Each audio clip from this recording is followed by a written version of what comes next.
In today's video, we're going to cover body weight exercises. So they're not going to be too complicated. I'll show you a few variations.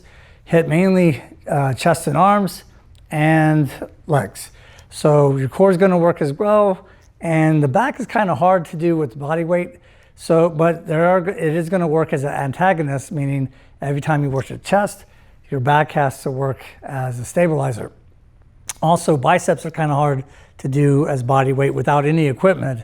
But every time you work the triceps, the biceps has to work as an antagonist. So without waiting any longer, let me show you. On this first exercise, I'm going to show you using a chair because we're going to make the push-ups a little bit easier. Push-ups is a great body weight exercise. Of course, if you can already do 1,000 of them, you're not going to benefit from them as much because you're already really good. However, if you're not very good at push-ups, then they're going to be more of a challenge. If it's a challenge, then you benefit more from it. So rather than do it flat on the surface of the floor or against the wall, which you can depend on your current fitness level, I'm going to use this chair. So you want to make sure it's a sturdy chair. I like to do it from the balls of my feet so that way it's not pulling as much on my calf or Achilles. Body's in a straight line. Go down as far as you feel comfortable, pushing away. Down and push. Now you typically want to do anywhere from 10 to 15 reps, or once again, depending on your fitness level, go up to 20. It's really up to you, like I said, what your current fitness level is, but this is just one modified version of it. Once again, if I want to make it a little bit more challenging, I change the angle and I could do it from the floor, down and up. And the key when doing push-ups, just like with doing weights or machines when you're lifting, is you don't want to hold your breath. So you want to breathe out on the exertion. So coming down is easy because gravity is pulling me down. So I breathe in, exhale, breathe in, exhale. So once again, that's push-ups. So that's going to be good for the chest, triceps, and the anterior deltoids. Core's working, and once again, the antagonist muscles are working as well. On this next one, I'm going to do a squat, but using the chair. So even though these aren't going to all be chair exercises, once again, I don't know what your current fitness level is, but you want to use a sturdy chair. Use it for balance if you need to. So I want my feet wider than my shoulder width, butt back like I'm going to tap another chair with my butt. Go down as far as you feel comfortable. Exhale as you come up. Breathe in, breathe out. Breathe in and breathe out. So once again, I don't have to use the chair. I could also do squats. I could do it like this. If you need your arms out for balance, going down as once again as far as you feel comfortable and up. The key is you typically don't want to have your knees going forward so you don't lean back, and you don't want your face too far forward. You want to keep a balance. And so that way, once again, if I pretend a chair's back there, go down and up.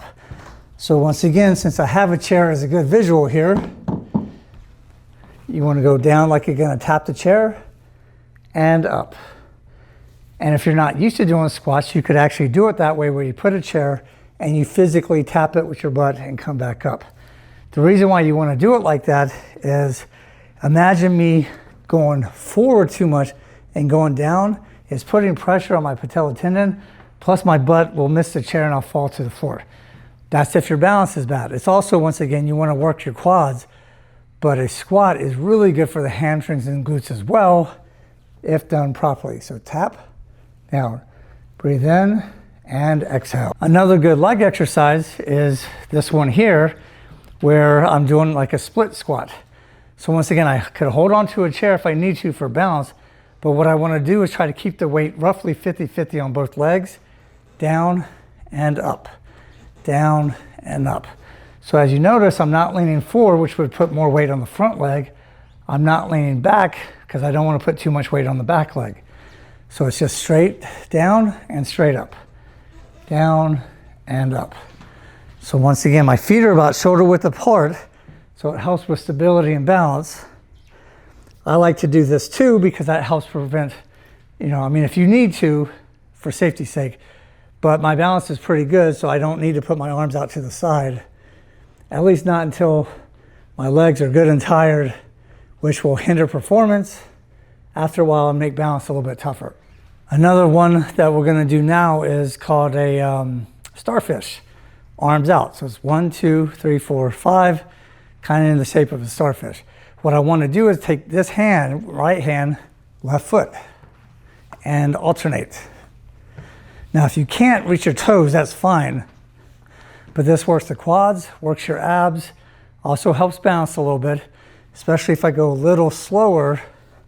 I'm obviously balancing on one foot. Now, on this one, you could still do 10 to 15 per side, or 30 seconds to a minute, whatever you feel comfortable with. Another one I like to call is a standing bicycle with the variation. I'm still going to crisscross. So arms up. I'm going to bring my opposite elbow to my knee and crisscross. So it's another variation of an ab exercise without doing any kind of major funky twisting, potentially hurting your back. I'm 53 years old. I don't have back issues, knock on wood, but I don't want back issues. So doing core and other things safely, yeah, I'm a big fan of that. So once again, crisscrossing, getting those knees up high. Now, because my motion is a little quicker, you could hear me breathing hard because a lot of muscles are working. But what you want to do is, because it's not super slow, where I could breathe in, exhale, breathe in, exhale. My tempo is a little faster, so this way, just try to breathe as naturally as possible and keep moving. So that's another good one. Another one I like to do, good old-fashioned jumping jacks. Now there's two ways to do on this one, where you do the old-fashioned jumping jacks. Once again, you have to be honest with yourself and your current fitness level. This may not be good for your knees, may not be good for your back, may not be good for your shoulders. I don't know what your current situation is. But it's a good, easy, no equipment, body weight exercise. Now the variation of that is when I'm going to front scissor. So before, my feet were going side to side as my hands come up. On this one, I want my feet to scissor front to back. One thing I like about this one, it takes a little bit more coordination.